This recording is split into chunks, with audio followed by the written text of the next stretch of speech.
Hello guys, on this video we'll be looking into how we can activate some security to our Facebook account so that we will be mindful of hackers. So once you're on your Facebook, all you need to do is hover to where there's setting, go to where you have your settings and privacy.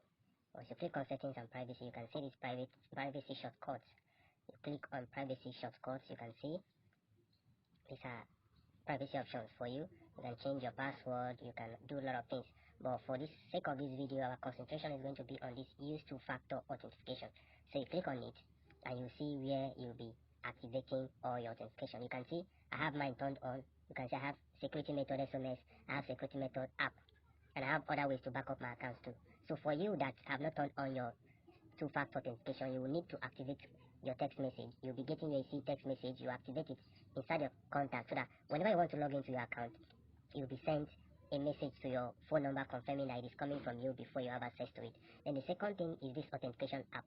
For this app, you will need what they call Google Authenticator. Is an app, so you have to download the app. Once you click on this, you can see mine is turned on. So once you click on it, you'll be asked to connect it. So for the sake of doing it so easy, you can just do it on the same phone. Make sure you downloaded it from Play Store. Google Authenticator, the color is black. Let me browse it so that you get to see.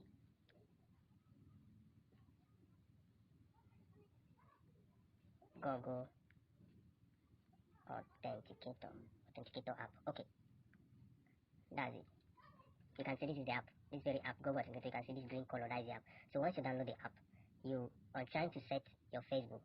You'll be asked that do you want to link or you want to connect it on same device. Once you click on that, it will automatically connect. But if it's not on same device, you need to copy a code and paste to your authentication factory. So that is how it's being done, so that at least you can have your account secured from intruders.